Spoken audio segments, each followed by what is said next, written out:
ಎಲ್ಲರಿಗೂ ನಮಸ್ಕಾರ. ನಾನು ಕೂಡ ಚೆನ್ನಾಗಿದ್ದೀನಿ. ನೀವೆಲ್ಲ ಹೇಗಿದ್ದೀರಾ ಫ್ರೆಂಡ್ಸ್? ಇದು ರೇಷ್ಮೆ ಗೂಡು ಮೊನ್ನೆ ಉಳುಮಾಗಿತ್ತಲ್ವ ಅದು. ಸೊ ನೀವು ಸಿಲ್ಕ್ ಸೀರೆ ಉಟ್ಕೊತೀರಲ್ಲ, ಅದರಲ್ಲಿ ಈಗ ಇದರಿಂದನೇ ನೀವು ಸೀರೆನ ತಯಾರು ಮಾಡ್ತಾರೆ.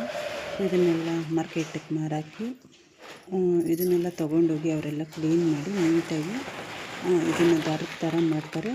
ಅದನ್ನು ತೊಗೊಂಡೋಗಿ ಬೇರೆಯವ್ರಿಗೆ ಮಾಡ್ತಾರೆ. ಸೊ ಸಿಲ್ಕ್ ಸೀರೆನ ನಿಮಗೆ ಮಾಡ್ತಾರೆ ಫ್ರೆಂಡ್ಸ್. ಈ ವಿಡಿಯೋ ಎಲ್ಲ ಯಾರಿಗೆಲ್ಲ ಇಷ್ಟ ಆಗಿದೆ ದಯವಿಟ್ಟು ಶೇರ್ ಮಾಡಿ, ಸಬ್ಸ್ಕ್ರೈಬ್ ಮಾಡಿ ಮತ್ತು ಲೈಕ್ ಮಾಡಿ.